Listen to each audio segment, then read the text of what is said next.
Thank you. Well, good evening, everybody. What I want to try to do this evening is to draw together some threads, because I'm very aware that most of you here already think in a certain way. You will already be aware of certain information, but sometimes it helps to sort of see how patterns form around that. And I am well known for investigating things like the unexplained and more peripheral fringe stuff as well as this. But I'm going to keep this evening more to what you might want to call everyday issues. I won't say real world, because real world is a matter of opinion, isn't it? But the everyday issues, with one section where we will perhaps just step back and look at the wider issues of maybe what these times are about. And I've already heard Margaret allude to that in some of the very interesting notices she was giving at the beginning. So most of all, I want to see how we can get a handle on what is going on. When we talk about the global agenda, and people in our world often will talk about the global agenda, what do we mean when we say, well, let's deal with it? How can we deal with it? How can we change it? And how do we come to terms with the reality of the way things are? So that's really the thread that I'm going to take. And I'm going to begin by taking you back a few months to the rioting that we had here in England. And I know many of you will, of course, have opinions on this, as you rightly should do. What was very interesting when this trouble erupted was that it hadn't really been seen coming, I think, by most people. Now, maybe people like ourselves weren't surprised at all, but there was a feeling of surprise, of shock. Despite everything that was going on around the world and the Arab uprisings and all of that, it was very interesting when you'd hear people like David Cameron talking about all of that, that they didn't seem to think that it could happen here. Which, of course, you know, many people have been saying for years, there's going to be social unrest here, because there are so many issues that aren't being dealt with, and they're trying to sweep them under the carpet, and inevitably they're going to come back to haunt us. But what was odd about the riots was that these seemed to come from somewhere slightly different. And as you will have heard over and over again, it was almost nihilistic. It was hard to really know what point these people were making. Now, there was the shooting, first of all, which initially sparked it. And as we now know, the man they shot was unarmed. So they were asking for trouble from the start. But that aside, much of the trouble that erupted seemed to have very little to do with that. And we just had people looting because they could, and taking things because they thought they would get away with doing so in the atmosphere that had suddenly sparked off. And you will all know the ins and outs of this, but one image that I thought stuck with me was this image here, which some of you will have seen in the news, the toy horse in the road with all the fire and all the rioting going on. And it's not entirely a wooden horse, bits of it are. And I just thought, well, that's quite an interesting motif, because, of course, a large number of people think that this whole riot event was, if you like, a wooden horse of Troy event. This was bringing something in which actually suited a lot of people for this to occur. And this is something that I think a lot of people feel very strongly, because you cannot deny that on the first night of the rioting, there was a very strange behaviour from the police. Because in some places, particularly in London, which is not so far away from where I am, the police hung back. There's no question that they stood there in their lines and literally watched what was going on. Many people feel that there was, if you like, an order, a stand-down order. Where have we heard that before? But to literally allow this to spark, to allow this to grow, because, of course, the measures that have come in since the riots have suited a lot of people. Now, what I thought was very interesting, and some of you will have seen this, was that just a week or so after that, there was a special question time on BBC One. And one very brave woman made a point that you wouldn't normally hear on the likes of Question Time. And I'm going to play this to you. Now, I have to warn you, I thought we were going to be in a slightly smaller room, so the speakers were a bit small. So you might have to strain your ears here, okay? But I'm going to play you what one woman in the audience asked the panel. And I want you to obviously listen to what she's got to say, but also listen to the response around her from the audience, and look at the blank looks of the panellists, okay? So I'm hoping you'll be able to hear this. So have a listen to it. I put it to you that the decision was taken deliberately to have lax policing in order to, after the events that happened, push more rules forward to stop protest, to stop working class having a voice, and to stop... Go on, finish your point. I think that I drove around many areas of South London on this Monday night where I live, and there weren't any police anywhere, and I cannot believe in 5 different quite large areas there were absolutely no police. I saw crimes being committed. I cannot believe there were none. All right. It was deliberate. It was deliberate. The woman on the ground. So, in a way, she voiced what many people believe, of course. And good on her for voicing it, because you could see there the ridicule that she was facing. You could hear people saying rubbish, rubbish, because people are conditioned, they're programmed to deny any opinion of that ilk. Yeah, I mean, there she is. She is effectively putting out conspiracy theory on BBC One, which you're not meant to do, of course, because it doesn't exist, according to the BBC, or only has theory. And what I thought was a shame was, I mean, you can see Dimbleby immediately moved on. There was no response. The panel were not allowed to respond. And if you look at their faces, they weren't going to respond anyway, because you can tell this is either off their radar or they know damn well they can't go there, because it touched on something that was a little bit too near the knuckle. So a lot of people feel that what happened with the riots was a deliberate act. Now, maybe the initial spark wasn't, but the way they handled it was. It's like they thought, you know, this is a good opportunity. Let this go big. Because by doing that, of course, then we had the response. So Theresa May stands up a few weeks later and, you know, once again it's, right, get rid of the Human Rights Act, you know, do this, do that. There are problems with the Human Rights Act. We know this, there are some problems, but as soon as you start saying that we're going to withdraw human rights, the trouble is, if they don't make very clear boundaries, where does it end? What about when it's your human rights they suddenly want to take away? And there were other things, more draconian policing, as we heard earlier on from Margaret. You know, there are laws going through all the time, you know, there are more and more restrictions, the small print changes, and the riots have been used to justify more of that, to justify a more draconian police state. So were the riots essentially allowed to spark as large as they did for this very reason? And of course many people believe so, whatever other agendas may have been going on. But where have we heard this before? Remember this? Yes. Prince Charles and Camilla the year before. So there's a student protest.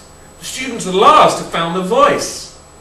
And funnily enough, on the same night as the student protests in London, Prince Charles and the Duchess of Cornwall are being taken to a film premiere. And funnily enough, the police didn't think, actually it's not a very good idea to send that car into the student protests.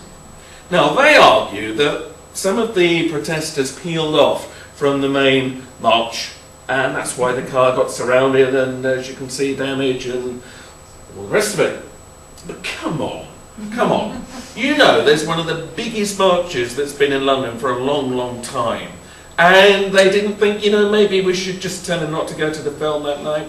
A lot of people think that they were deliberately allowed to be caught in this, because of course what that did was, the next day, it took all the focus off the very real issues of the students and put it all onto, look what those nasty students have done to the prince. And it diluted the impact of what the real genuine protesters were trying to do. Now, there will always be the accusation that any protest is being manipulated, and we're going to come to that. But the fact is, a lot of the people on the streets were there for very real reasons. They had a genuine grievance that they felt they wanted to air. And certainly this incident was used to, I think, sideline some very serious issues. And, I mean, this man, you have to say, was to some degree responsible for why those students were out on the streets in the first place. I mean, that claim, where did it all go so wrong? I mean, there it was, just a year and a half ago, with you know, poll ratings on the level of Winston Churchill. It's unbelievable, isn't it? Approval ratings are the highest since Churchill. And then how did it go so quickly from that to this? Clegzilla, as some posters called it. And I mean, the thing is, the Liberal Democrats have mounted a brilliant campaign in the run-up to the general election, which some of you will remember. This was it, and I'll save you the soundtrack, but there we are, no student tuition fees. Now what they're doing here was making fun of all the broken promises of the previous governments. There's a brilliant piece of film, and they flatter around, and then Nick Clegg wanders around and says, all the other parties have lied to you, but we won't lie to you. We will stick to our word. And you will recall he even signed a pledge that we will not raise tuition fees. And of course, well, you know what happened. Now the thing is, there were a lot of people at this point, particularly young people, who thought for the first time they might vote. And that maybe it might make a difference. Clegg himself had certainly made an impact in the TV broadcast where they were debating, and people felt that he was a man that might actually stand up for principles. But of course, when it came to the crunch, and they had to go into power with the Tories, well, as you know, of course, all that fell away, as it usually does. But this was a particularly large drop because the promises were so big. And I think that if the Liberal Democrats were serious about wanting to ever mean anything in politics again, they should have stuck to their guns. And they should have risked the coalition and stood by what they'd said about the tuition fees. Because, yes, the tuition fee system maybe needed sorting out, but what they've done is basically just make it now even more elitist than it was. So this is why you had the people out on the streets. Finally, students who've gone very quiet for many years. I mean, you go back to the 80s and, you know, the young ones, you think of the kind of student stereotypes. The protesting student was a big one. They're gone. And whether they'd just been neutered by, you know, all the other things they had to worry about and the debt that was already big enough or what, I don't know. But suddenly they found their voice. And it was building up, but I thought that this was important. And whether you agreed with what the students were saying or not, they were standing up for what they believed in. Now, when it turned to what you might term rioting, of course that allowed the media especially to say, oh, well, look at them, they're all just thugs throwing fire extinguishers. But of course that was only the tiniest part of it, and that didn't do credit to those who had genuine issues that were trying to add them in a way that was meaningful. And of course, you know, this really is just the beginning of something. And you can all feel, and you all know, how strongly some people feel about issues that are not being addressed. And that is why we're going to get more of this. But I was very encouraged when, just a little bit after that, we had the business of the forests. Do you remember this? I thought that this was a very important point, that, cutting a long story short, what the government wanted to do was to sell off our forest land to basically outside investors. So basically what you're doing is selling off England, or Britain, if you want to go the whole hog, to anybody that wanted a piece. Now, what I thought was very slapdash of the government to even propose this was that they couldn't see why people felt it mattered. A lot of people felt in their guts this was really wrong, because there's something about the British, we're very attached to the land. Okay, you might live in a city maybe, but we've still got a strong feeling about the land. Look back at the old British myths, the Arthur myths. It's about the land, you know, Excalibur. And Arthur is the land, and the land is Arthur, and the people are Arthur. You see what I mean?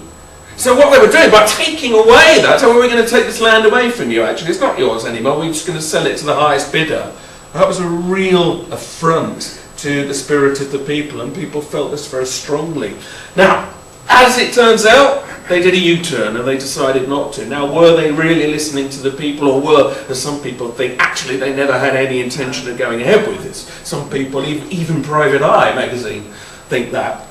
I'm not saying something, that it was a sort of a ruse to then sort of make it look like they do sometimes change their minds on some things. But nonetheless, it identified how the government appeared not to be listening to something that many people felt very strongly in their guts. Now that is something that we see an awful lot of. And this is where we kind of get into the realms of, does the media, never mind the government, does the media reflect what people really think?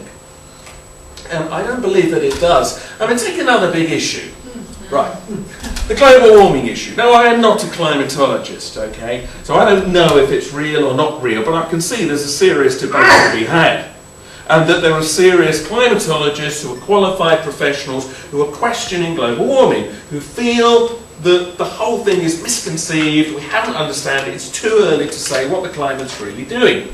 So to me, there's a debate you've got to have, and you've got to be able to openly have it, and government policy shouldn't be built on one thing when there's still so much uncertainty. I needly say about the ClimateGate emails, I mean, you know, whether you believe in global warming or not, I mean, there was an absolute thread there of we must not tell the people about the uncertainty. Well, that's not right, because what you're doing is treating people as very stupid.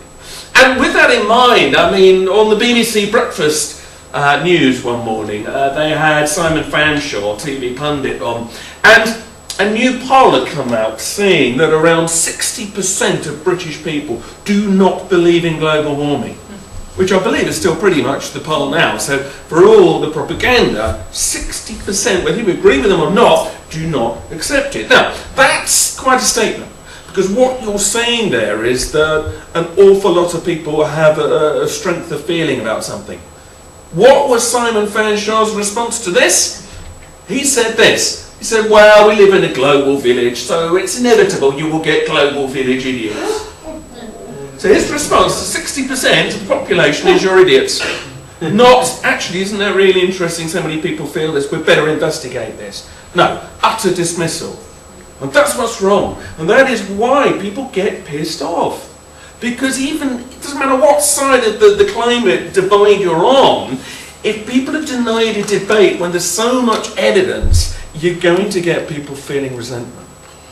And you look at some of the people that challenge it. I mean, there's some very mainstream people. I mean, some of you would have seen David Bellamy talk at some of the Alternative View conferences in the last couple of years that Ian Crane organised. So, you know, he's come out and said, I just do not see that the science supports this. As soon as he started saying that publicly, of course, he started to lose all the TV jobs. And as far as his media profile was concerned, he lost his credibility. Nigel Lawson, well, think what you want about him, you know, he's been a critic of the whole global warming propaganda. And in fairness, his book about it just makes some very good points, that even if you believe in global warming, the way they are trying to deal with it is all wrong. But then you've got other people like Peter Taylor, who was an environmental advisor to the EU and the UN. Read his book, Chill. His book, Chill, I think, is a very strong case that we've completely misunderstood the whole climate change business. He and his colleagues noticed that whenever they came up with data that did not support the global warming model, it was always sidelined as instrument error. And he began to realise this was going on too many times. And he got sick of it and realised they had already made their minds up, and all they were interested in was data that supported global warming. And then, of course, after a while, the only funding you get is that which goes for what the government wants. So it completely skews the statistics. So when they say, well, all our scientists say global warming's real or whatever, well, they would, because nobody else is being funded to look at the other side of it. So this is the problem. Getting to a serious sort of balance with this is very difficult. And this is just an example that I'm using. And in particular, I want to talk here about the way the media responds to the fact that there are debates that need to be had. Now, most of you here will not need to hear anything more about 9/11. I'm not going to go on about the ins and outs of 9/11. Suffice to say, if anybody in here still believes the official story, for God's sake, go and find out more. Okay?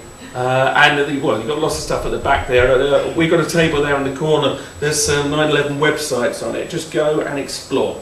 Because the evidence is overwhelming that at the very least, somebody on the inside of American intelligence, and who knows where else, must have pulled the strings to make these attacks as successful as they were. And I don't want to go into the ins and outs, but if you want to know more and you fancy a 2-hour drive, I'm speaking in Brighton at the Brighton Constitution Club on Monday, just about 9/11, because there's so much to say. But the point I want to make here is the calibre of those that question it is really high. I mean, you've got people like Richard Gage, a qualified architect. This guy knows what he's talking about. If you go online and you look at the Scholars for 9/11 Truth, and indeed architects and engineers for 9/11 Truth, you'll see there's a video of a presentation he gives that will categorically show you there's no way those towers fell down without the addition of explosives. Ditto Steve Jones, who I see is quoted here. Steve Jones is a man who lost his job at his university because he started to question the physics of 9/11. You're not meant to do that if you're in certain jobs. And yet this is a man who's absolutely knowledgeable about his field of interest. And David Ray Griffin, well, think what you like about his politics. His logical scrutiny of the official story of 9/11 is so devastating because he just points out the inherent contradictions in their own words and lets them demolish themselves. His book about Building 7, for instance, which you will all know fell down for no reason whatsoever, is them read one chapter and you know immediately that the American government and the National Institute of Standards and Technology has committed scientific fraud. There is no question about that, by trying to pretend that it fell down just due to fire. So there are more people. There's lots of other people out there doing campaigning, but the point is these people, you would think, deserve to be taken seriously, and yet how much coverage do they get in the mainstream? Not much. What do we get instead? Well, what we get instead is things like the BBC Conspiracy Files programme a few weeks ago, the anniversary, which omitted all the key reasons why people question 9/11, or demolished it in the most pathetic of ways. Like one of their arguments about the finding of particles of thermate inside the dust from the collapse of the towers was, oh, it's paint. That's all it is. You think that these physicists didn't immediately think it might be paint? Well, just check that first. It was one of the first things they ruled out. The BBC says, no, all they found was paint, not high explosives. It's quite a lot of difference, really. So these are the kind of things that we're up against. And the kind of people that we're up against are interesting characters like this. David Aaronovitch, author of Voodoo Histories, which basically debunks all conspiracy theories without actually addressing the evidence, oddly enough. Polly Toynbee is quite happy to mouth off against 9/11 truthers, and yet when I went to a lecture that Polly gave in Lewes in Sussex some years ago, I stood up in questions and I asked her, I said, well, can you justify your comments as to why you've dismissed those that question 9/11? To which she just went, oh, well, I don't think we don't need to talk about that today. That was it. There was no engagement. She didn't want to have an argument. She doesn't even know what she's talking about. That's the problem. They won't engage with the evidence. And ditto, this man here, George Monbiot. Oh. He's done some very good things in the past for environmental stuff and that. But, unfortunately, when it comes to this kind of world, he doesn't want to know. And, he very famously in his newspaper column described 9/11 truthers as morons, prone to an epidemic of gibberish. Now, when you start having to throw insults out, you know they've lost the argument. These are not people who are trying to engage in any kind of meaningful discussion. They are literally sinking to insults. And that tells you an awful lot. But these are the people that get the coverage. You won't very often see Steve Jones or David Ray Griffin on a TV discussion show, but you'll see this bunch there virtually every other day. Media is entirely skewed by pundits who support the status quo. And I know it's obvious on one level, but that doesn't make it right. And this is the problem that we have. I mean, another issue we've had is alternative medicine. Now, the thing about it is, I mean, this is something that many people have used for centuries to the ear dog. And yet, if you were to put on Radio 4, if you want to know what the mainstream propaganda is, just put Radio 4 on and you'll soon know. Radio 4 has been leading a campaign against alternative medicine in particular for years. The Today programme in the morning is a good one. Virtually once a month, like clockwork, there will be another debunk of alternative medicine. Homeopathy doesn't work, high-dose vitamins will kill you, not mentioning any of the drugs that kill people every week, of course. And all of this stuff. I mean, it is astonishing, isn't it? It's something like, a million people a year die in America alone due to misdiagnosis or normal drugs. They can't prove that one person has died of complementary medicine, and yet there's a constant call for control. We need to stamp out this dangerous practice. And so you get these continual reports coming out saying there's nothing to alternative medicine, it's all scientific fraud. Well, we can show some better examples of scientific fraud as we've just mentioned. But I mean, the problem we have here, and Ian Crane has done a lot of very good work with this, is that we're up against a huge body like the Codex Alimentarius. And if you haven't already heard about them, they're essentially a division of the World Health Organization, the Food Safety Division. And their meetings, and you can see them there, are basically attended by lobbyists from all the big pharmaceutical firms and all the big food firms. There is a tiny, weeny contingent of people from the alternative medicine world. And thank God that they go there, because they, in their own tiny way, have managed to hold back a lot of the new restrictions that are coming in, courtesy of Codex. They are basically making it impossible to buy various products in such high doses anymore, and yet sometimes it leaves you with the legal amount that you'll be able to buy within the next 2 years will be so small as to not be worth taking anyway. They are also weakening the limits on, for instance, what can be labelled organic. So they're saying, well, what you normally would label organic today, they're going to weaken it so that you could have a lot more non-organic material in it and not have to label it. Same with GM, same with genetically modified stuff. They're weakening the rules, which will then in the end make a mockery of the whole thing. But the biggest thing that they're doing is that they are changing the rules so that if you claim that anything has a medicinal value, even mint or garlic, herbs that we've traditionally used, as soon as you say that has a medicinal value, you have got to run clinical trials. Well, some of these little companies that produce these little homeopathic tablets or whatever, they haven't got the money to do that. It costs thousands to go through this. Who has got the money? The pharmaceutical companies. And so they're going to take it over and they will just basically dominate it and take away anything that might help you in this area. And that's the problem. And for those people that believe that there is a systematic attempt to weaken our collective immune system and make us full of more chemicals and terrible things, well, here's some very good evidence. Thank God we have people like this. There are people fighting you. And here we see Mr. Ian Crane himself. He won an award from the National Health Federation just a while back for the work he's done in raising awareness of the National Health Federation. Scott Titz of the National Health Federation, and Robert Verkerk, the Alliance for Natural Health.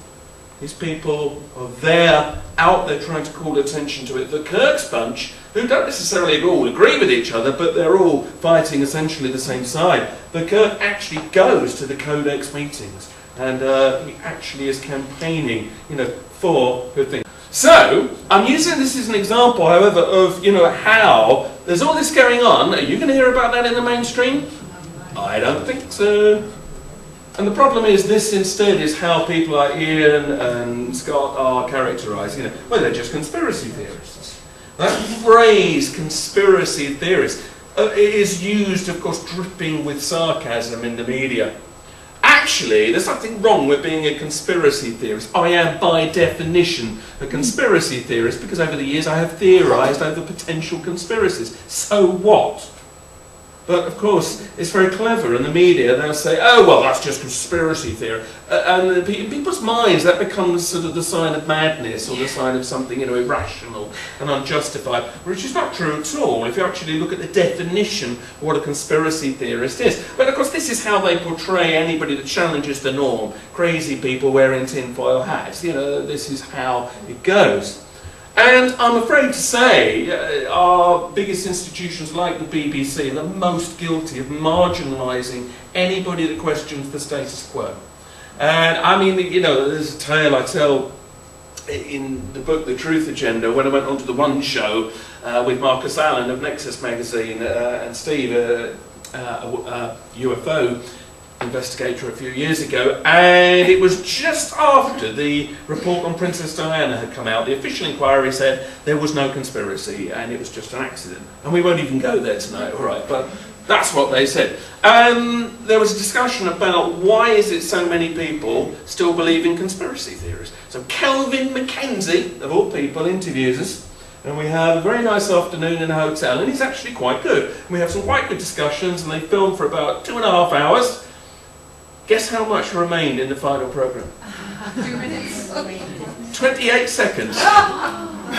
And I think Steve, or no, John, forgive me, it was John Wickham. John managed to say his name. Marcus, I think, just mentioned, I don't know, is there life on other planets? And I think I said the word Guy Fawkes, and that was it. And then it cut back to the studio, where they then had 4 minutes of them debunking us. You see, so that's the thing, you're not given even the opportunity to make your case. And we thought we were, which is why we all bothered to show up. And this happens again and again and again. The BBC especially, since the David Kelly affair, where they got their knuckles wrapped, is afraid. It's so afraid of losing what is left of the TV licence that it will not say boo to a goose. It will not challenge the authorities. And hence that's why it's very happy to broadcast absolute piffle like the Conspiracy Files, because it is desperate to suck up to the authorities. But it is therefore utterly useless in terms of sharing anything with you in a fair or balanced way. And by the way, it's not just news programmes that do it. I mean, have you noticed how often the comedy shows are just as responsible for debunking anything fringe, anything alternative? They're the worst. Something like Mock the Week, they insult our intelligence by the way they talk about people that have concerns that are legitimate. But no, they're just fodder to be laughed at.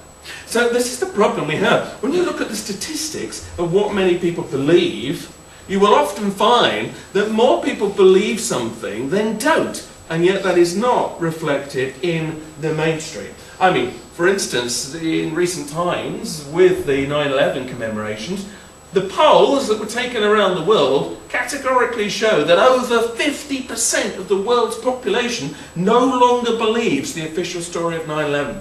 Isn't that extraordinary? That is a hell of a lot of people. Would you know that by watching the TV? No. No, you wouldn't know that. You would just assume that we were all completely balmy and we were about like 1% of the population. It's a lie. Well, the feeding is a totally skewed vision of the way things really are, and as such, by doing so, stifling debate. Now, we know, of course, that the media is controlled in itself. The media is in itself part of, if you want to call it the global conspiracy, why not? That'll do. And I mean, what we've seen with the whole Murdoch business is, of course, just scratching the surface. But it is important.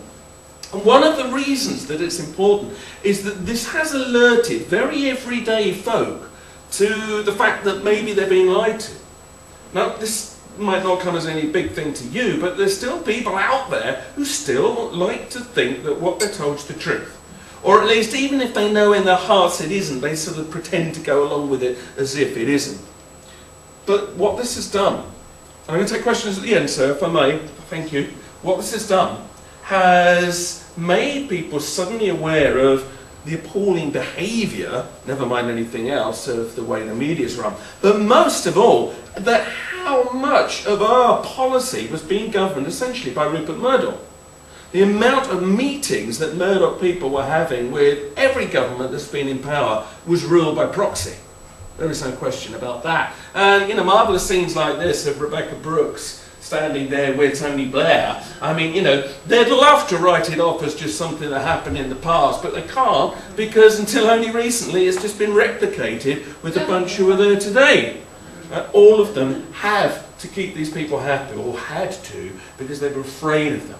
But this is where you begin to realise where the real power lies. And make no mistake, this has made a lot of normal people, if you wish, question what's going on. It's not the first thing that's made them question. The MP's expenses thing, of course, made them suddenly feel, actually, maybe we're not told the truth. Maybe we can't trust these people.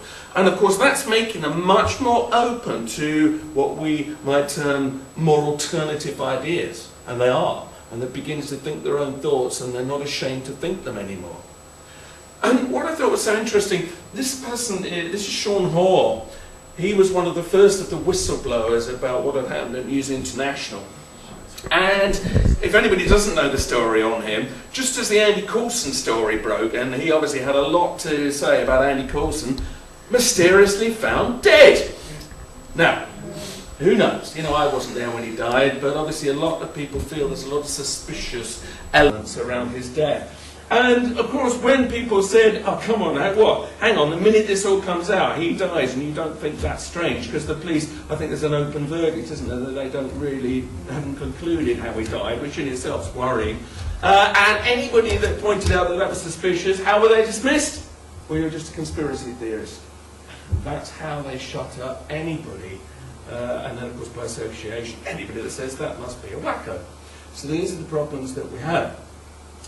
Talking of the way the media deals with things, I mean, you know, does anybody here really believe, how many people believe that was Bin Laden they shot recently? No? Thought not. Right, well, so here we are. Here's Mr. Obama and the rest of the bunch sitting there allegedly watching the death of Bin Laden live from helmet vision. Now, what the hell were they? What were they watching? We'll never know. Maybe they honestly thought they were watching it, or we don't know. Who knew what? But the whole thing about the Bin Laden assassination is so insane. I mean, first of all, even Benazir Bhutto said that he had died something like 9 years previously, and then, of course, she died a couple of weeks after that, funnily enough.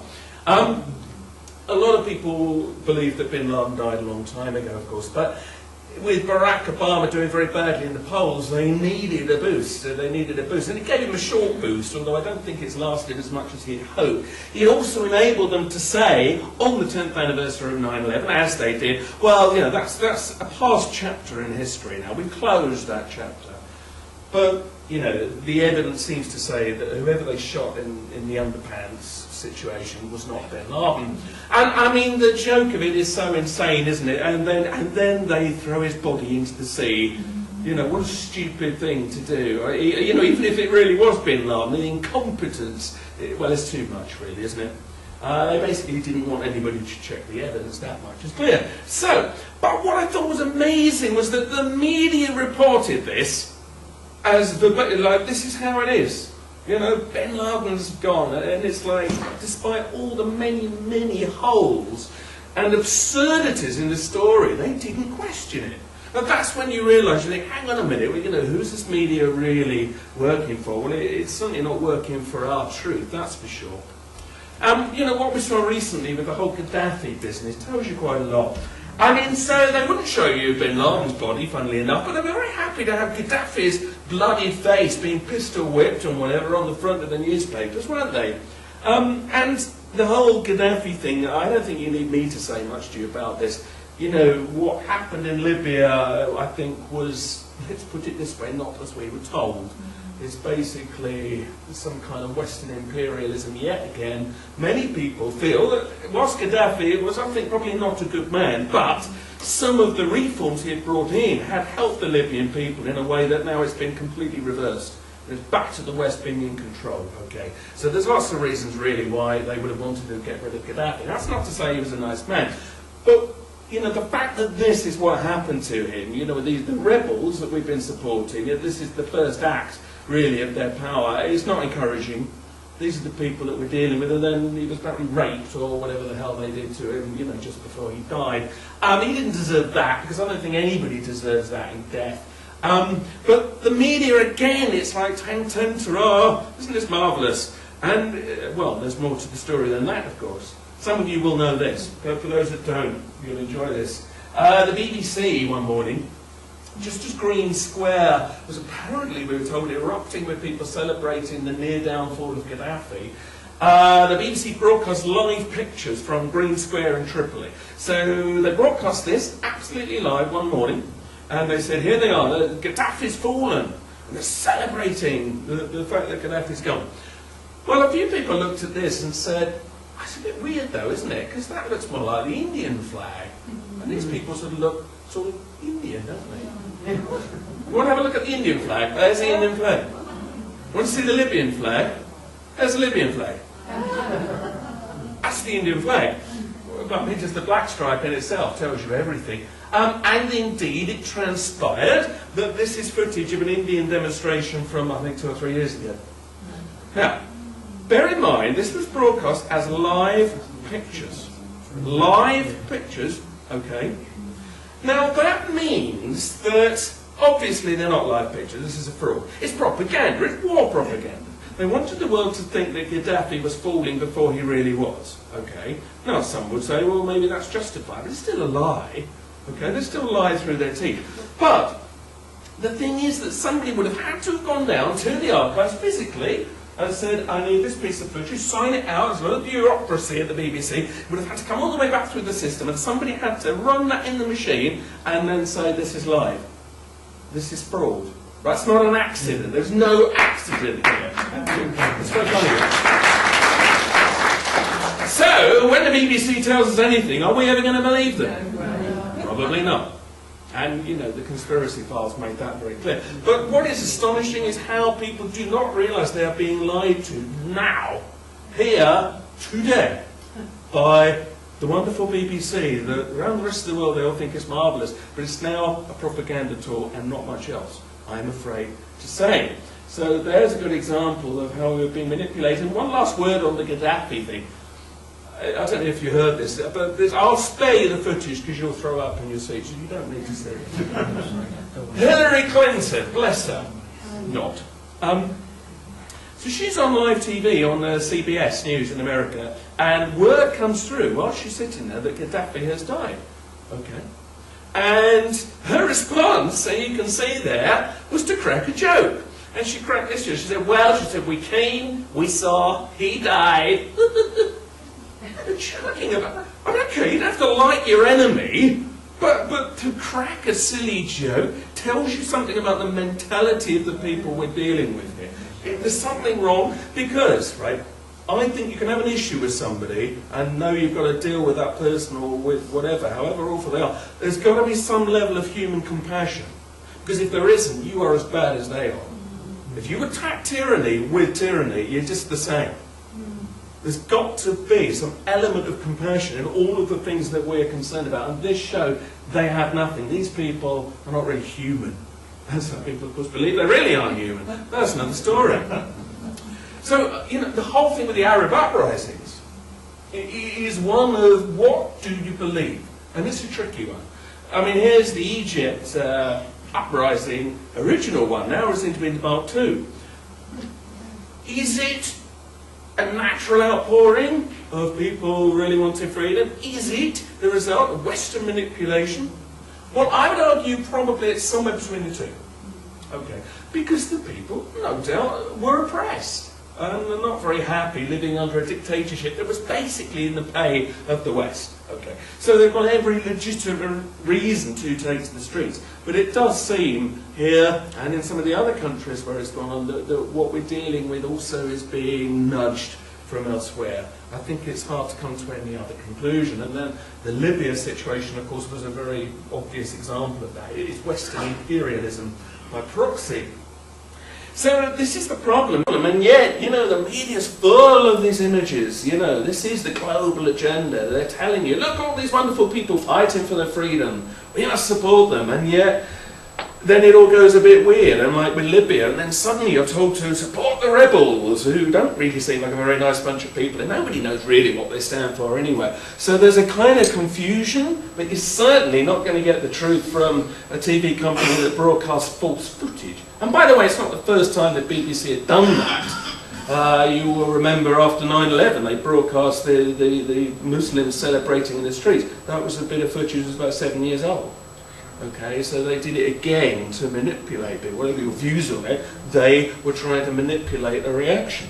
So we need to be very, very careful of this. And, I mean, the whole thing about the way we try to get influence in the Middle East, of course, is an old chestnut. The weapons of mass destruction thing was, of course, a prime example of that, of needing to get control, needing to go in there.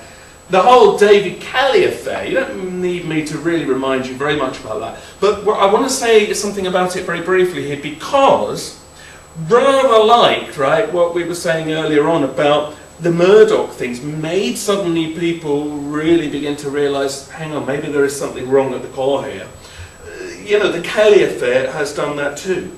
You won't find many people anywhere on a bus in the London Palladium, you won't find many who will think that he did commit suicide. They might say it quietly, but most people will say, oh yeah, of course they knocked him off. Same with Princess Diana. It doesn't matter what the findings are, most people, somewhere in their gut, think she was murdered. And that's certainly the case with Kelly. So that's when you begin to realise, because for anybody that doesn't know, the wound shouldn't have killed him, the drug shouldn't have killed him, his body was provably moved from where it was originally found and then seemingly dragged to look better for the police pictures. You know, when Norman Baker MP, when an MP publishes a book called The Strange Death of Dr. David Kelly, you know you're dealing with something where the evidence is, shall we say, not clear-cut. And when an MP starts saying, well, it was very likely he was murdered, you know you're into interesting business. The fact that Lord Hutton had to put a block on the medical records of this case for 70 years tells you everything, doesn't it? Because if they really wanted to prove that this man had committed suicide, well, they'd just release the documents and be done. But this is why, then they wonder why the people go into conspiracy theory. Well, I wonder why. And that's the kind of reason why. But again, in the collective psyche, there's a few that don't, but most people believe in their gut that this was something that had to happen. Get him out of the way, because he was saying there were no weapons of mass destruction, because they needed these wars for the whole global mandate. So let's just briefly say a little bit about, what you all really know about the whole New World Order thing, so we can then move on. But I think we need to just briefly restate it. There is a view held by many people, though you might not necessarily know it from what we see on the telly, that there is an agenda, there is a global agenda. We are being manipulated, that there is some kind of ruling elite. Okay, and how definite you think it is, and what you think it stands for, you can all have different arguments. Who are the Illuminati? Is it the Illuminati? Is it somebody else? Is it Mossad? Is it the Jesuits? Well, I don't know. We're not going to settle that tonight. It doesn't actually matter. It's very clear that world events are manipulated by somebody, and it ain't for our benefit generally. Okay? And of course, this is where you get into the whole thing of the one world government, or the New World Order. And David Icke, of course, put forward the famous equation, problem, reaction, solution. Let's just remind ourselves of how it works. So we must always be kept in fear, of course. Now, fear of terrorism has been a big one. Okay, you all know about that. But there are others now. You've got legitimate concerns about the whole immigration thing, and rightly so. But look how we are still manipulated by fear. It's misused. It's not being dealt with. It's just creating fear. And the money aspect of it is massive fear. What's going on at the moment, the fear of poverty, the whole austerity measures, we're going along with it because we're afraid that it might be worse if we don't go along with what they're telling us to do. Okay? And we need to be very careful here, because often there are legitimate concerns. You don't want to be blown up by terrorists, right? You don't want mass immigration completely overbalancing the country, but you don't want to give in to the fear that they are also trying to put on you that somebody else is always to blame, be it terrorists, be it the bankers. Because by doing that, we stop taking responsibility for sorting these things out, and we disempower ourselves. And I believe that's actually part of what they would love. They want to think that we have no power here. And of course, one of the other big ones is the one we mentioned earlier on, global warming. Even if you believe that global warming is real, it's been utterly mishandled, it's been utterly misconceived in the way they've tried to get us to deal with it by fear. You do not solve anything with fear. You do not solve anything unless you have some understanding and compassion and serious discussion where everybody is allowed to air their views and be heard, because then the truth will emerge. Because of course, while we're all so utterly confused with all that, what we're doing is then collectively seeking the distraction. So we put on the TV. So we fill our heads with junk, we fill our bodies with junk and chemicals, and we tempt you with lovely things and materialism and shopping. And the media feeds us these most ridiculous stories, like Freddie Starr ate my hamsters, but a minor one. Go to W.H. Smith tomorrow and look at the magazine shelves. Look, really look at the utter mind rot we are being fed. The mind control, the brainwashing, the programming. And it is actually quite stunningly shocking to see how our minds are powers, if you like, of whatever thought are being just rotted away day by day by this distraction. There are a lot of people out there that don't even realise that the kind of issues that we're discussing tonight are even going on because they're too busy worrying about what hairstyle Jordan's got that week. And this is the problem. And as you know, while that's going on, what's coming in underneath, as David Icke has so famously pointed out, is the control. So in this country we have more surveillance cameras than any other country in the world. The heavier policing comes in when we ask for it, like we have after the riots. We now have scanners that show your wobbly bits at airports because we're so shit scared of being blown up.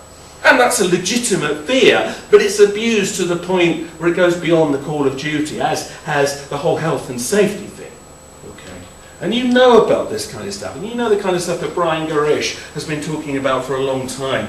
That all of this stuff is, of course, just an overture to the ultimate solutions, and before you know it, as David Icke's pointed out, we're into the world of microchipping, because we'll beg for it because we're afraid. And that is, of course, exactly what's going on at the moment.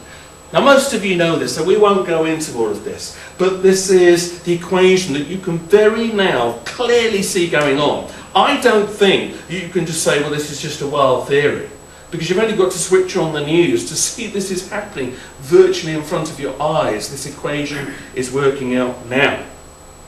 And you all know where real power lies, okay? And the old chestnuts, the Bilderberg Group, the Trilateral Commission, Tavistock Institute, Club of Rome, the Council on Foreign Relations, and so on and so on and so on. Yes, there are big decisions being made in these places that have nothing to do with the democratic process. We have no say.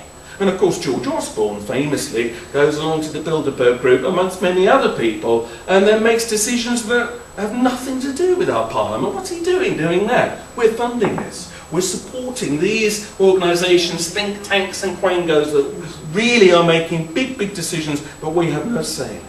And of course there are darker and dodgier organisations above or beneath these with occult links and all the rest of it. And we know this, and I don't need to go into that today. But I want to mention a couple of other things.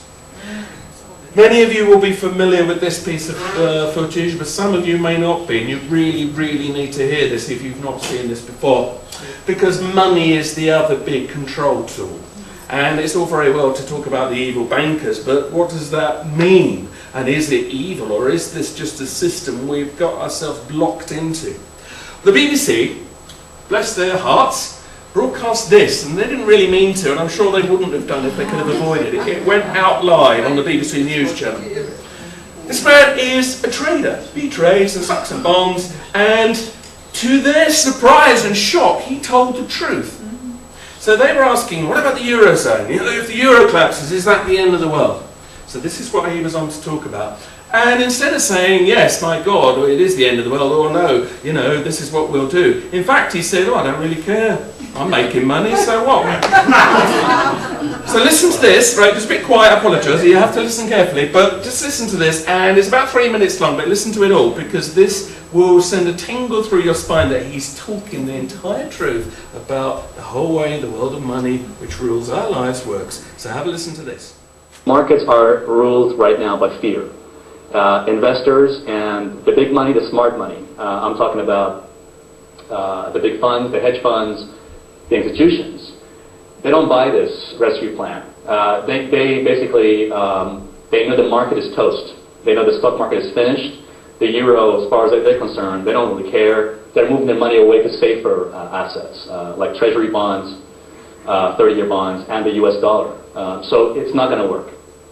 We keep hearing that whatever the politicians are suggesting, and admittedly it's all been rather woolly so far, isn't right. Can you pin down exactly what would keep investors happy, make them feel more confident? That's a tough one. Personally, it doesn't matter. See, I'm a trader. I don't really care about that kind of stuff. I go with what if I see an opportunity to make money, I go with that. So for most traders, it's not about. We don't really care that much how they're going to fix the economy, how they're going to fix the whole situation. Our job is to make money from it. And personally, I've been dreaming of this one for 3 years. I have a confession, which is I go to bed every night, I dream of another recession. I dream of another moment like this. Why? Because people don't seem to maybe remember, but The 30s depression, the depression in the 30s, wasn't just about the market crash. There were some people who were prepared to make money from that crash. And I think anybody can do that. It isn't just for some people in the elite. Anybody can actually make money. It's an opportunity. When the market crashes, when the euro and the big stock markets crash, if you know what to do, if you have the right plan to set up, you can make a lot of money from this. For example, hedging strategies is one. Then investing in bonds, treasury bonds, that sort of stuff.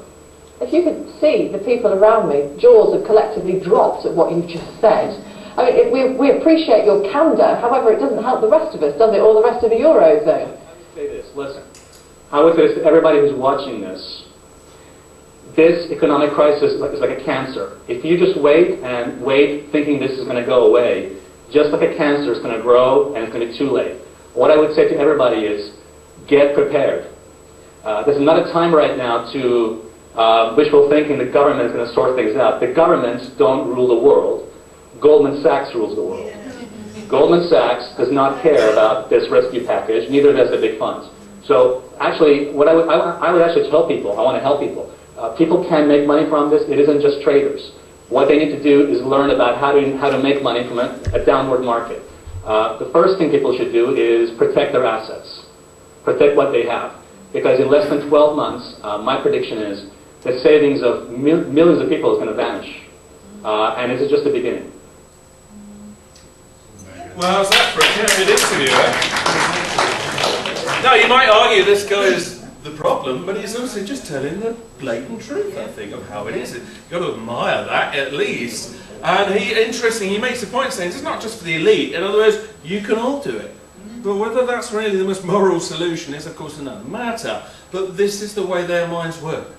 So, you know, this is why people are sitting outside St Paul's Cathedral today in their tents or whatever, because we all know at the core there's something really wrong in what has happened. But there is the reality. There's no point denying that reality.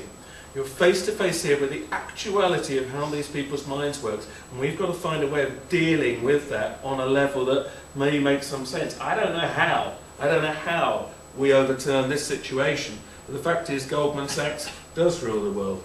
And the Rockefellers and the Rothschilds and all the rest of it, you know the story. How we turn that around, I don't know. But there are certainly some starting things we can begin to do. And before we get to discussing a few solutions, I do just want to make one more point about something recently. There is another big issue in our lives that actually even the alternative world doesn't talk about enough, and that is the arms trade. The arms trade is one of the most insidious, wicked things that utterly supports the economy. Without it, everything would have collapsed years ago. Our economy only works because people are having their arms and legs blown off, and depleted uranium is causing havoc and appalling things throughout the world. It's supporting this world that we live in today. And you think it was interesting when Liam Fox was discovered that this gentleman here, the strange Adam Werrity, was following him around everywhere. Suddenly people went, oh yeah, who is this guy? And it turns out, of course, that he's basically a lobbyist for arms dealers. So here they are, you know, with the whole Sri Lankan government and all the rest of it.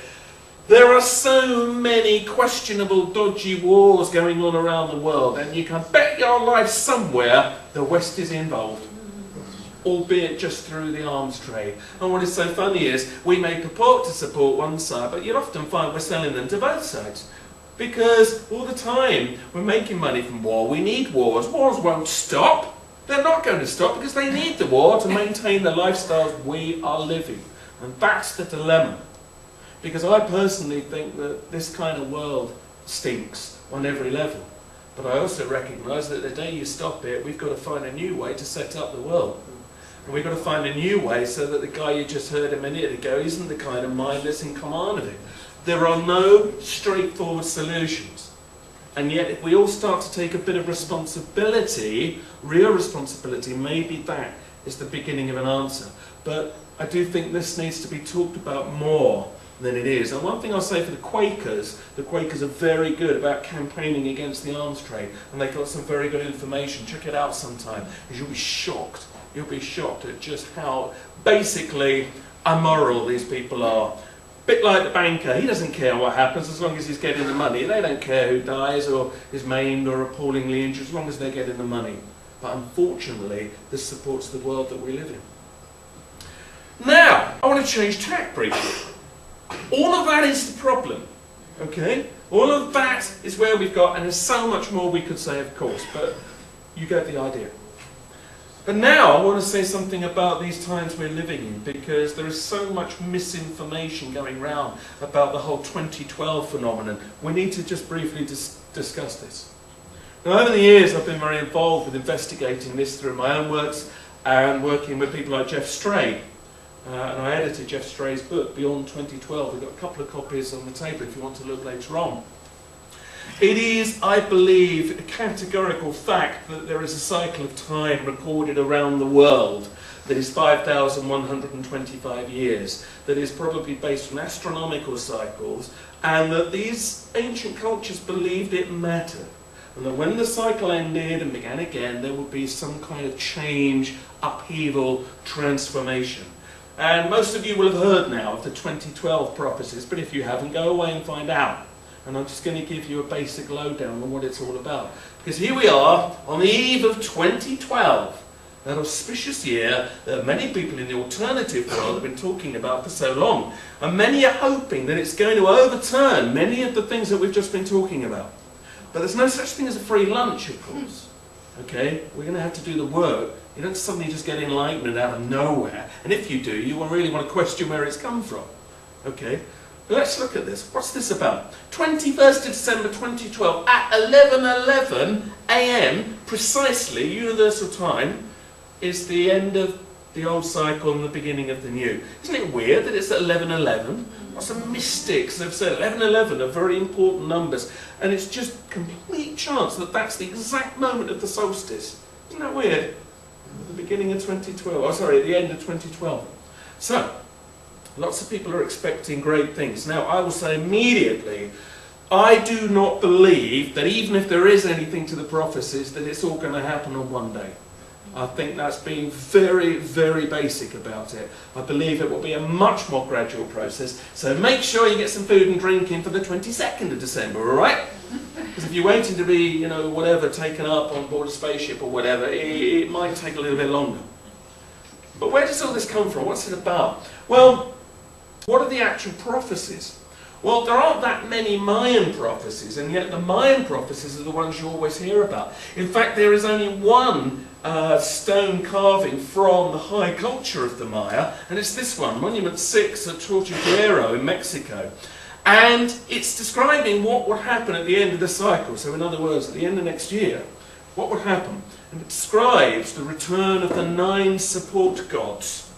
And very annoyingly, it's just getting to tell you what they're going to do when it's broken off. And we can't read the last bit of it. So we don't know what they're going to do.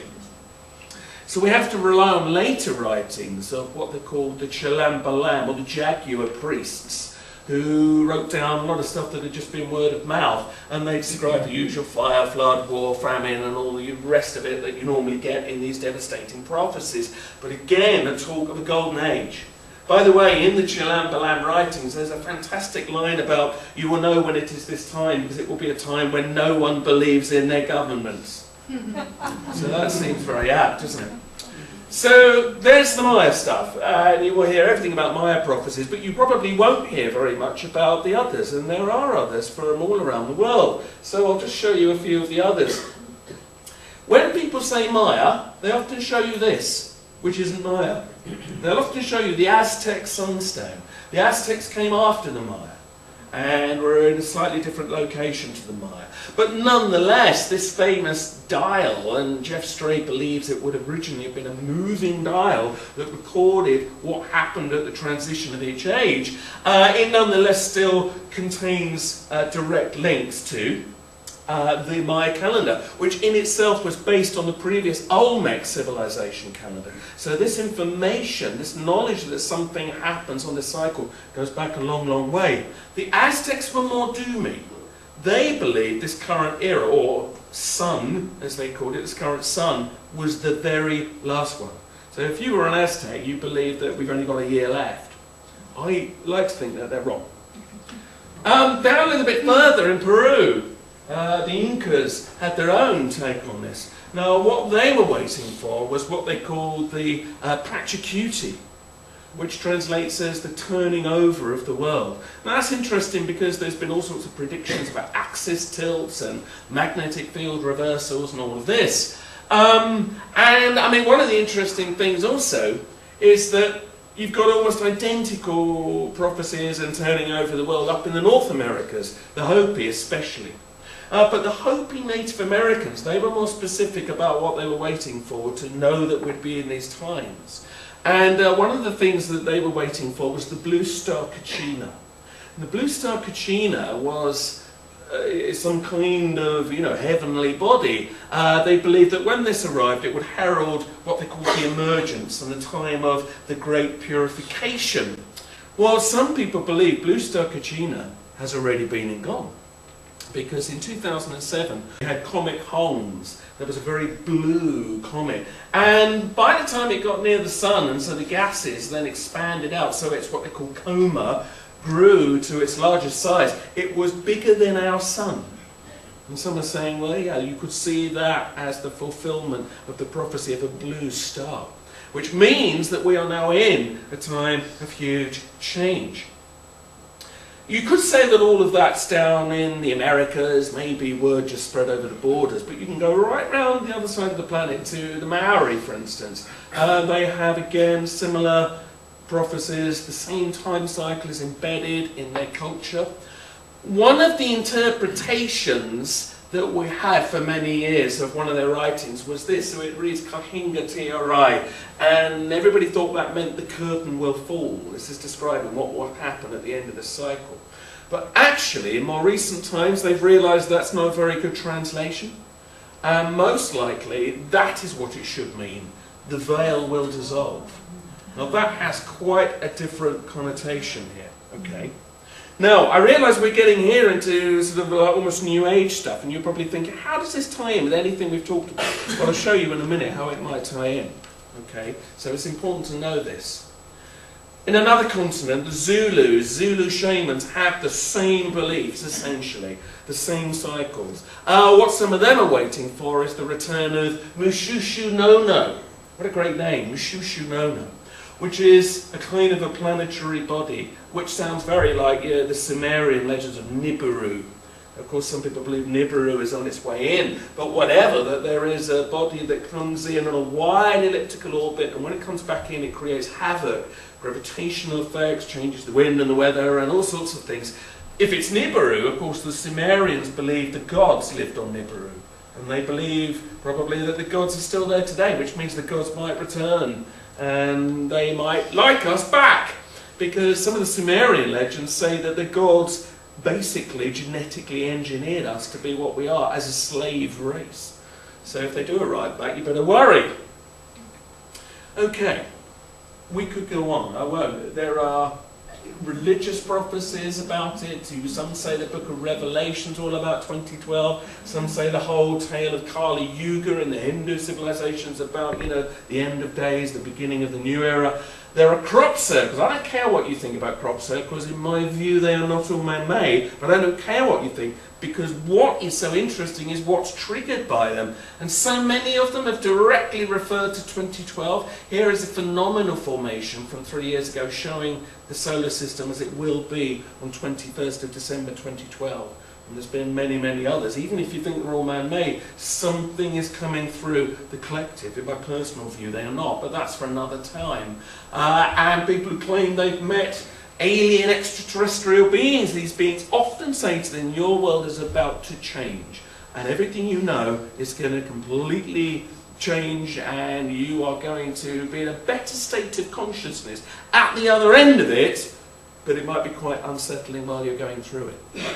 So there are many, many reasons to believe that there was some meaning in this cycle of time that many cultures knew about. Now, Dr. Paul Laviolette says that these pulses coming out from the centre of the galaxy would have its most profound effect on that thing which is closest to us, which is the sun, well, closest in terms of a star. Okay? So for many people, what 2012 is about the solar cycles, the wider solar cycles. You have an 11-year cycle, but you have wider cycles. And many people believe these are controlled by these pulses coming out from the middle of the galaxy. Now, that is a theory, but what's currently going on with the sun fits the theory very well. And indeed, over the last 15-20 years, we've had the most solar activity, or the largest solar activity that we've known in many, many years. We've seen, for instance, the biggest coronal mass ejections, the biggest flares. For instance, we had a flare in 2003 that was an X45 on a scale that previously only went up to X20. People didn't think it could go more than that. They had to extend the scale. And they said that if that had been pointed towards Earth, we could have been in trouble. And this is an interesting thing, because NASA is now giving out very, very overt warnings that if the sun produces a huge solar flare and it is pointed in our direction, our electrical grids are going to be in a lot of trouble. Now, this takes us into interesting territory. NASA held a meeting 2 years ago, in 2009, to discuss the Solar Shield project, and they called in defense secretaries and scientists from many, many different governments around the world, including Liam Fox. He went, and they sat them down and they said, you need to take the sun seriously, because we are really concerned about what the sun is about to do. Because, as I said, we already know solar activity can knock out satellites. Solar activity, it is said, knocked out the Canadian power grids back in 2003. And yet the sun is building up. We're getting bigger flares, more sunspots, bigger sunspots than we've seen for years, right now. And they're concerned. Because the problem is that, of course, it would disrupt all life on Earth. I'm going to play you something here. This is real. It's not a hoax. This is genuine. This was broadcast, or you can find it even now on the NASA website. This is Charles F. Bolden, who is the head administrator at NASA. And it's couched in quite gentle terms, but it's basically a warning aimed at NASA staff, telling them to be ready for an emergency. Unspecified, but a lot of people are putting 2 and 2 together with what he's saying, with what NASA are warning about the devastating effects of the sun on our power grids. Because of course, if all the power grids went down, they're saying it could burn out so many transformers, it could take months, even years, to get them all working. And of course, we're going to be back to a medieval feudal system if we're not careful. And I'll show you an example of how that might come about in a moment. But listen to what Charles Bolden has to say here. Listen to this. It gave me a few minutes just to talk to all of you in our NASA family about emergency preparedness. NASA recently participated in a FEMA exercise called Eagle Horizon that was a part of a continuity of operations and government exercise that we do annually. And I became aware of some things that concern me about our family preparedness, and I wanted to talk to you very briefly. You know, we in NASA, we're an incredibly unique organization. We're the only agency in the federal government that's responsible for the safety and well-being of people, not only here on Earth, but off this planet. So my experience in the astronaut office, my experience as an active duty Marine, always talked about the importance of family preparedness and to make sure that we had a viable family support program. And I have concerns that ours right now is not as good as it ought to be. So what I'm asking all of you in the NASA family, whether you're out on the West Coast, here on the East Coast, along the Gulf Coast, up on the Great Lakes, think about the natural disasters that could occur in your area. Think about attacks that could come like 9/11 from outside forces, and talk to your family about your work and what they need to do to prepare for the unforeseen. Develop a family preparedness plan in your house. Have an emergency supply kit available. Most people who live along the Gulf Coast always have an emergency kit for hurricanes. I'm not sure whether people out on the West Coast think about earthquakes and the like, but have an emergency supply kit at your home. Think about a family communications plan. Where are we going to meet if an emergency occurs and we're all over town? What are we going to do? Are we going to call each other on the cell phone? Just think about those things. If you have pets, think about a pet preparedness plan. How are you going to make sure that they're taken care of when you're spread all over the place?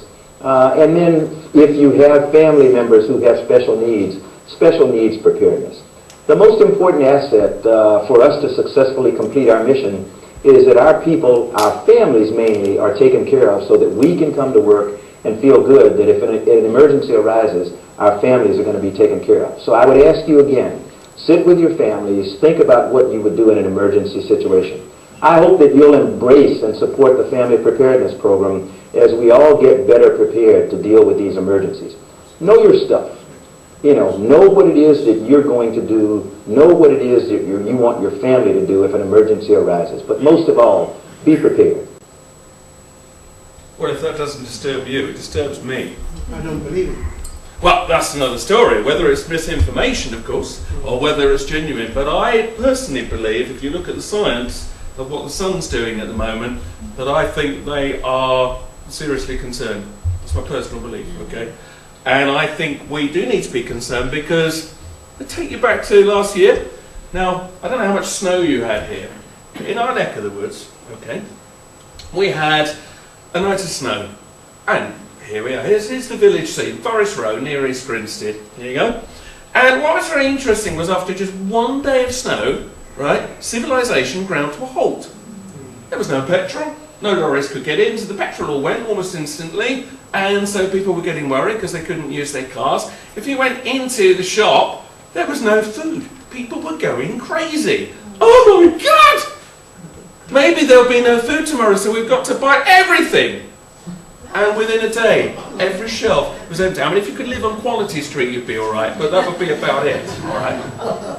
That's just one day of snow. By the next day, a Land Rover was going around the village selling food off the back of the Land Rover. It was like Mad Max. It was like some post-apocalypse because of 2 days of snow. Now you imagine if the power goes off. 1 day, 2 days, 3 days, week later, still no power. Imagine that then there's no food coming. There's no food chain.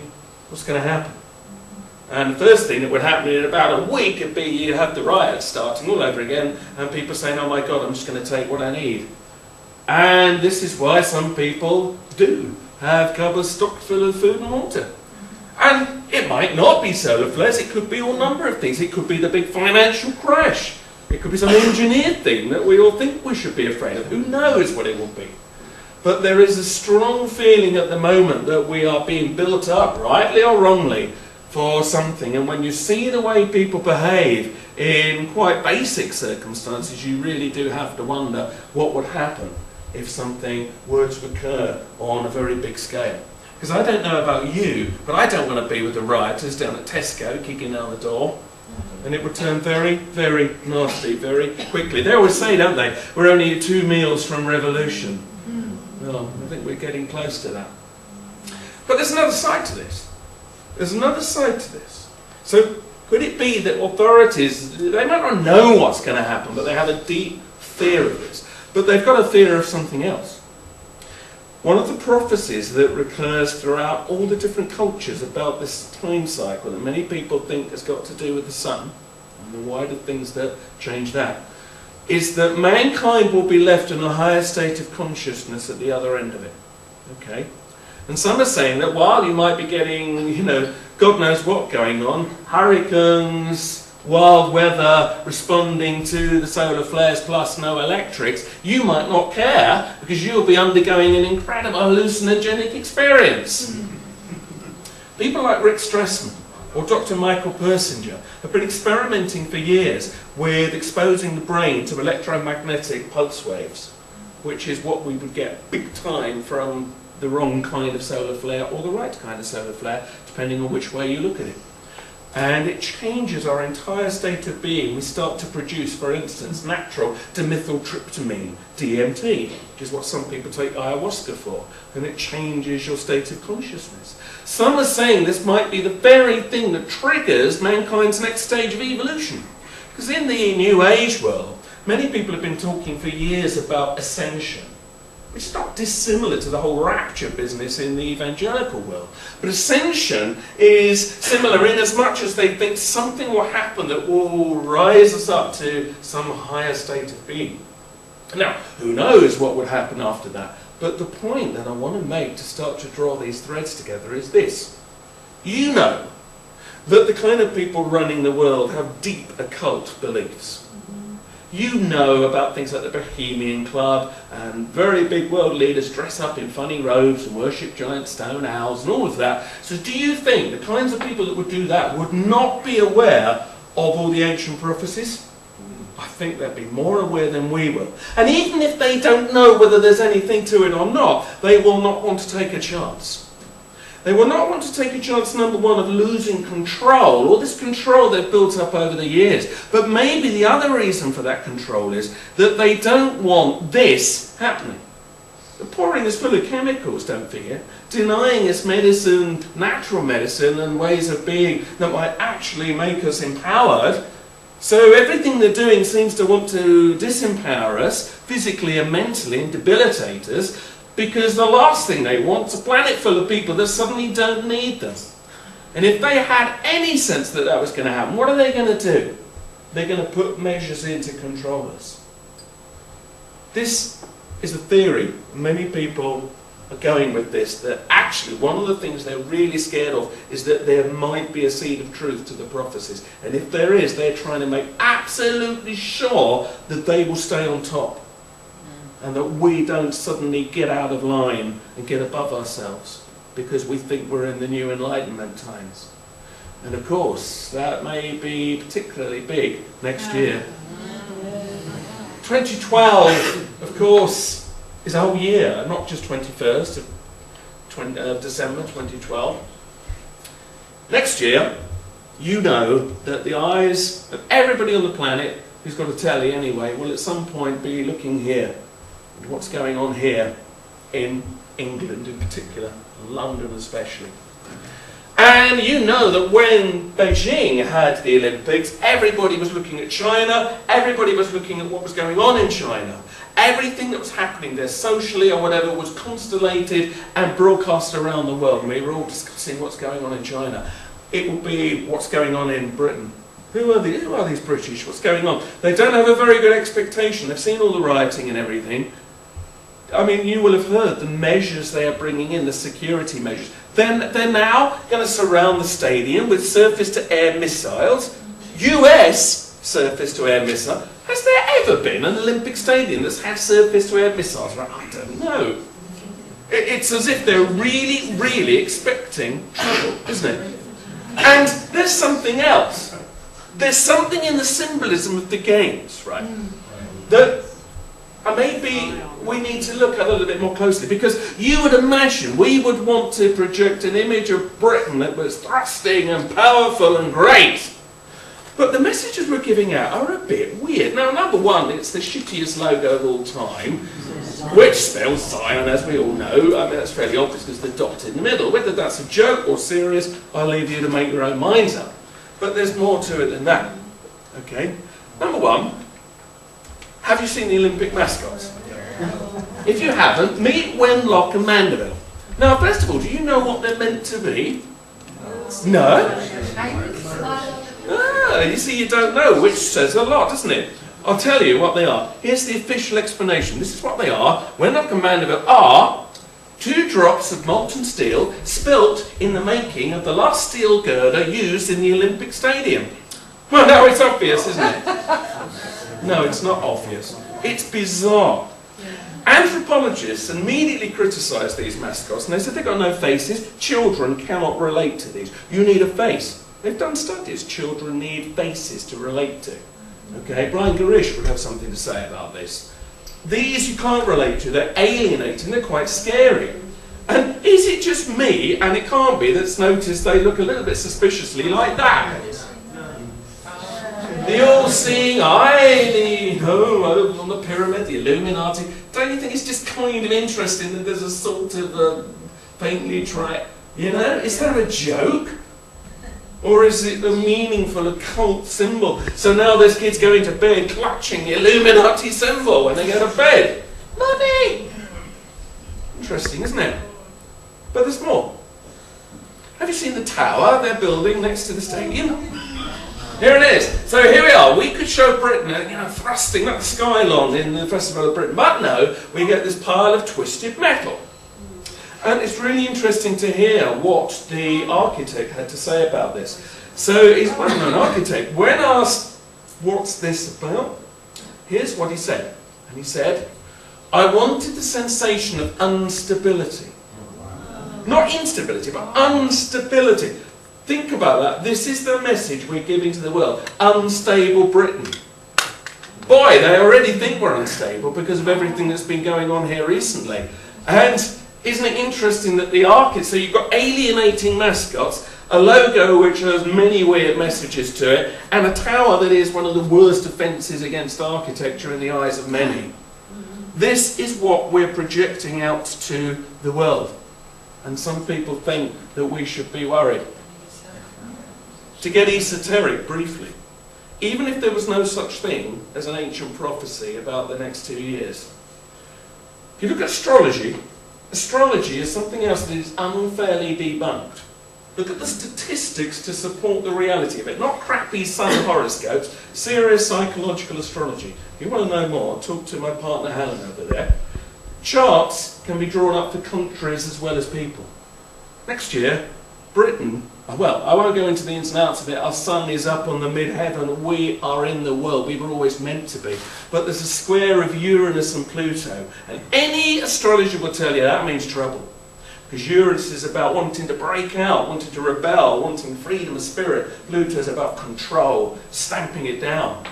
It was always written that here in Britain, it was always going to be constellated in these next 2 years of rebellion against control, against oppression. Okay? Even if you didn't believe in the other prophecies. So everything we've seen recently, of course, there's a lot of people will want to use this kind of stuff next year to either make their own point or to disrupt, or it will just naturally happen anyway. On the astrological chart for next summer, funnily enough, one of the most troublesome times is the 4th of June. That's the weekend of the Diamond Jubilee, where there will be lots of celebrations across the country. The last time we had similar astrological aspects to that was the day of 7/7, funnily enough. And of course a lot of people are very worried that the Olympics will be the scene for some false flag terror attack, fake alien invasion, call it what you will. It's something big and nasty. But others are saying, well, maybe something could happen on the Diamond Jubilee that would then justify even more shutdowns of freedom. Because already, you're not going to get near London next year. You know, when the Olympics are on, Britain is going to be in security shutdown. We've got American missiles in London guarding us, our safety. It's going to be the most oppressive time we've seen in a long, long time. And those people that feel that they're nothing to do with it, nothing to do with all that money that's been spent on the Olympics, they're not going to sit still for it. I would be very surprised if we get to the end of the next year without major social unrest. The problem is, of course, you could say, well, that's fully justified given the things that they've got to be unrestful about. The problem comes that is that exactly what they want us to do? As we saw with the riots earlier on, many people think we were deliberately stirred to riot, allowed for it, because then they bring in all the draconian controls that they ever wanted. And the Olympics were already being used to justify massive abuses of terror laws, stop and search, you know, the whole thing. And of course, if there is big unrest, maybe we need to think very, very carefully about how we respond. Okay? And if we respond with violence, we'll be met with violence.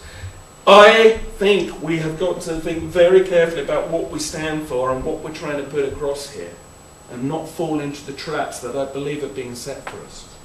Part of the problem is, what we're lacking at the moment, there are any people out there who can lead some kind of positive revolution, is Prometheus. In Greek myth, Prometheus stole fire, okay, from the god's blacksmith, and he gave it to mankind, so that mankind became enlightened and could use the fire to develop and progress. And Zeus punished him for this, because they didn't want mankind having that power. And he wound up getting chained up on a rock, where his liver was pecked out every day by an eagle, and it regrew. He eventually got released. But Prometheus makes the point that sometimes you need to do something because it's right to do it. But it doesn't mean you'll necessarily get any thanks for it. But maybe we have to stop looking for appreciation or thanks and decide what is right. How do we do what is right? Where are the Promethean figures? Is the world a celebrity? Probably not. I don't see anybody coming up. You know, celebrity is part of the problem. It's a massive distraction. And, you know, bless Jordan, but this is not the way forward. What's happened to the religious figures? That's all fallen apart. A lot of people now fear the Catholic Church, and they always feared them, the authority and all that, but the abuse, the child abuse and all of this, the cover-ups, who's going to respect that? So even that now, you know, a lot of even Christian people doubt some of the leaders because of that. And I'm not saying that's necessarily right or wrong, but there's like no higher authority to go to. Some people feel all at sea because of that. And don't you think it's interesting that our sacred spaces of the last 2,000 years, which are wonderful pieces of architecture, they're now really increasingly seen by here in Britain especially as kind of museum pieces, nice art, but that's it. Whereas meanwhile, the other sacred spaces have quietly replaced them, and they are our shopping centres. Mammon is the new god. It is no accident that shopping centres are built to look like cathedrals, because they know from all the research they've done that you're in a different state of mind in these huge environments that make you buy, that make you feel in awe. That's not an accident. So our new cathedrals are now the cathedrals to materialism. Rudolf Steiner, who was a very interesting German mystic, in the early 20th century wrote that he thought the British were the bearers of the consciousness soul. Okay? That he thought we carried a lot for the human race. And he then also pointed out that because of that, we were prime targets to be corrupted by materialism. And he writes at length how secret societies plan to bring down the spiritual energy of the British because they, you know, the opposition knew what we really should represent. So maybe it's time to start to reclaim this, to really be the bearers of the consciousness soul, and stop being distracted by all the things that have sucked us away for so long. Other people look for other solutions. I mean, in the New Age world, many people are waiting for, you know, the Ashtar Command or the Ascended Masters to come and rescue them if stuff starts to kick off with planetary changes and all of this. And I can't say these people don't exist, but my concern when I hear people give their all to this is they're just waiting. They're not doing anything. They're just saying, I'll be rescued. The Christian evangelicals have got the same phenomenon. It's like, it doesn't matter, I'll go up on the rapture. I don't need to do anything to change things now. It's worrying. It concerns me because at the end of the day, that energy of waiting. You know, if Christ were to come back today and you said to him, oh, well, I'm so glad you're here and I knew you were coming, so I did nothing. Do you think he'd go with that? I don't think so. I think a lot is being asked of us and we haven't realised it. And, you know, also in the kind of New Age mystical world, some are waiting for Maitreya. You know, allegedly this being is going to come back and lead the world into the new golden age. There's loads of these figures that may or may not come back. And I'm not ridiculing people's belief in these. But what concerns me is that what they all miss is they're all asking somebody else to put it right. That's not going to work in my personal view. In my personal view, you and me and everybody are the only people that are going to put this right. And to do that, we've got to start taking some responsibility. Because too often, and you know, the alternative world is very guilty of this, and I include myself in that, we blame others. It's them. It's the opposition. It's the ruling elite. It's whoever it is, the Zionists, the Jesuits, it's them. They're doing it to us. Well, yes, they are, but guess why? Because we've let them do it. We are responsible for the world that we live in, and we are responsible for what's happened, because everybody stood up tomorrow and said we've had enough. Of course it would end. And there's an awful lot of evidence that that's the case. And there's an awful lot of evidence that what we all collectively think changes the world.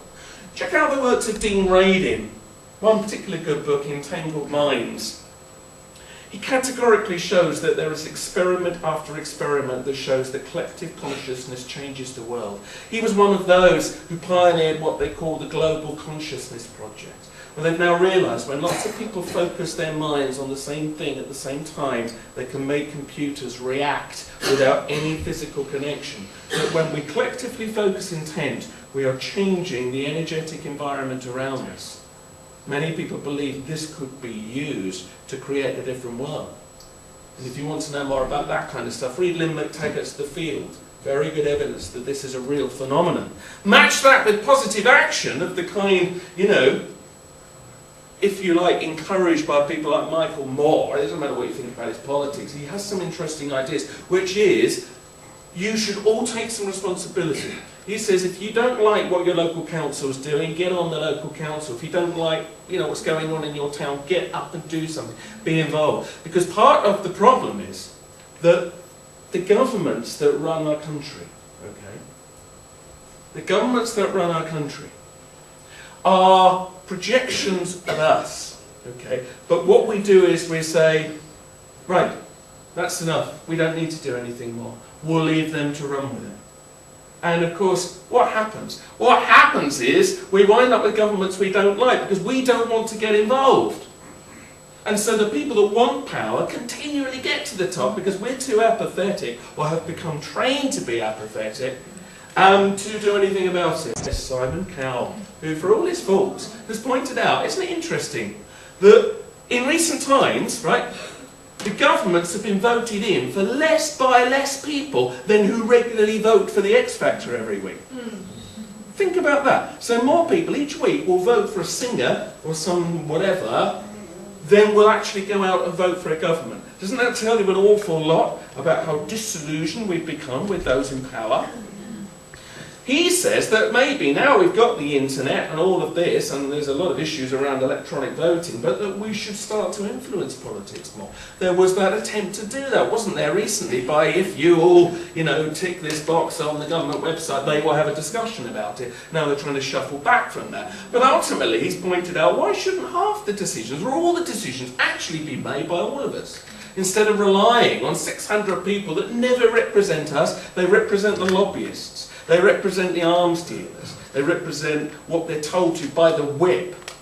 The government whip system, I think, is an outrage.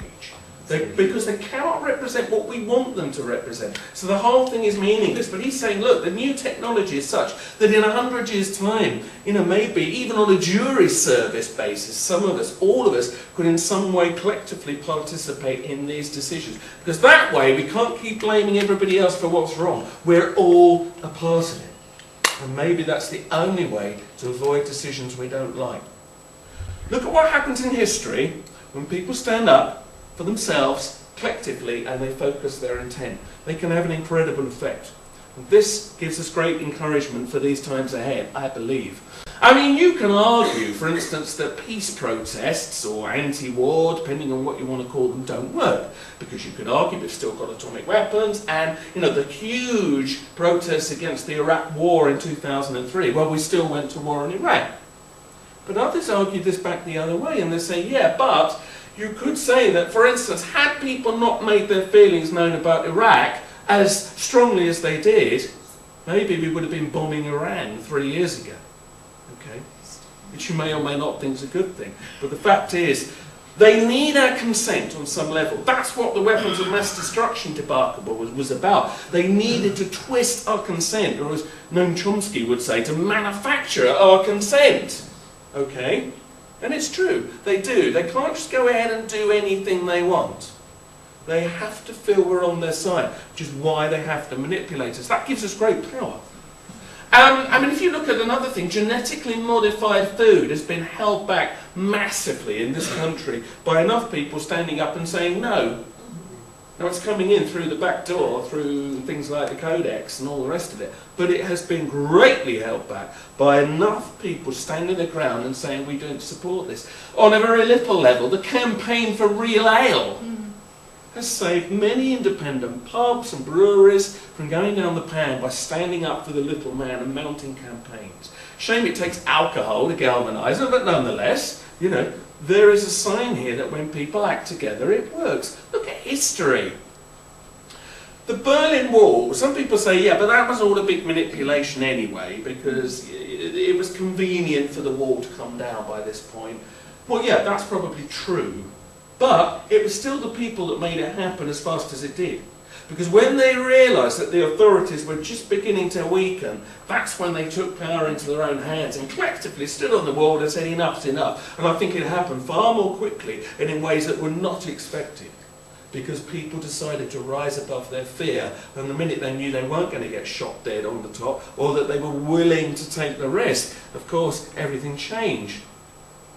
The suffragette movement is a very good example of something happening that basically, where people took their own lives into their own hands, they stuck their heads above the parapet, and through this they managed to get votes, not just for women, but for lots of minorities that had not previously had them. Women got beaten up and raped, and it was horrendous. They kept going and they didn't give up. And in the end, it changed the world. You now have the problem where you probably don't know who to vote for, all right? But at least you have a vote. And today in some parts of the world, people are dying just to get a vote and still being denied it. But we at least have that here. Nelson Mandela. Was he a terrorist? Wasn't he a terrorist? Don't know. But the fact is that after all those years of incarceration, you wouldn't have thought that he would have suddenly become the president of South Africa so soon. No one saw that coming. The reason it happened was that there was a focus of global consciousness on the issue, on his case, and the government was shamed into releasing him. And it changed a lot of things for all the problems they may still have in South Africa.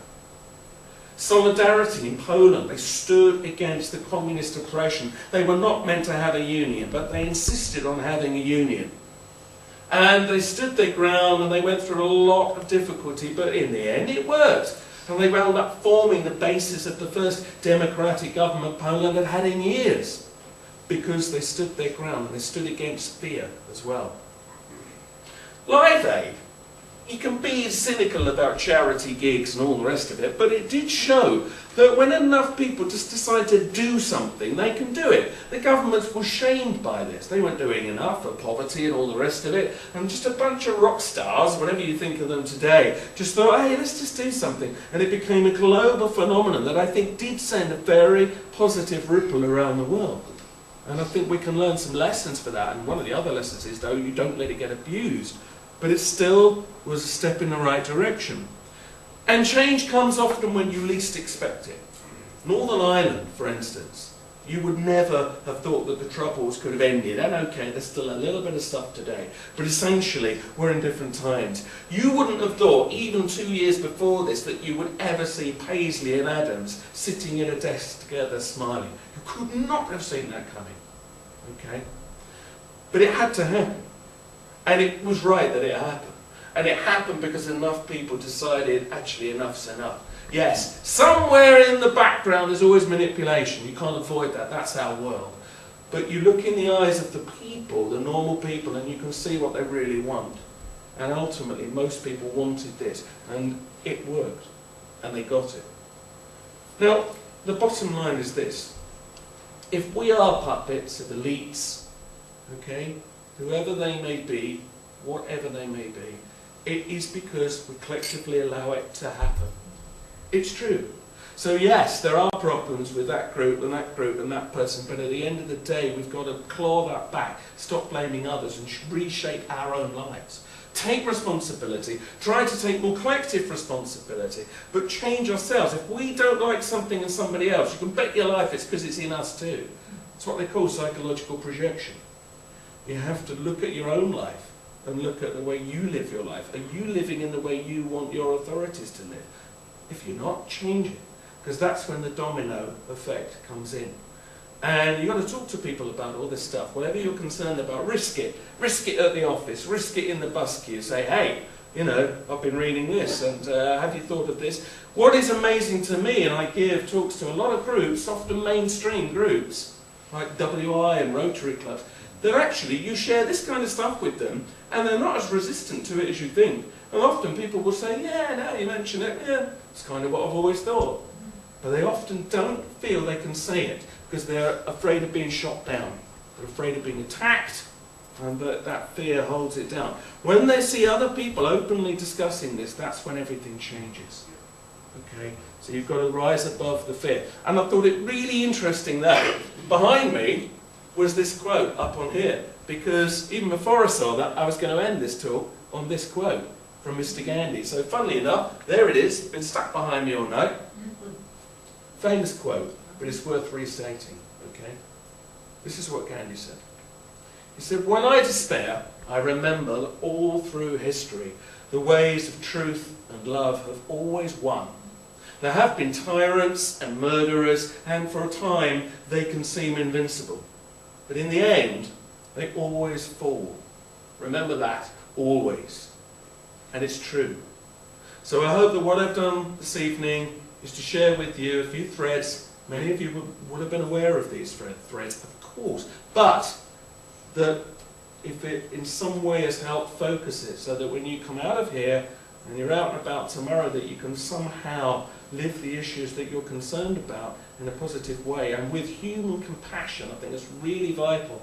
Well, then I hope that it will have achieved something. It will have achieved something. Thank you very much. So thank you very much for listening.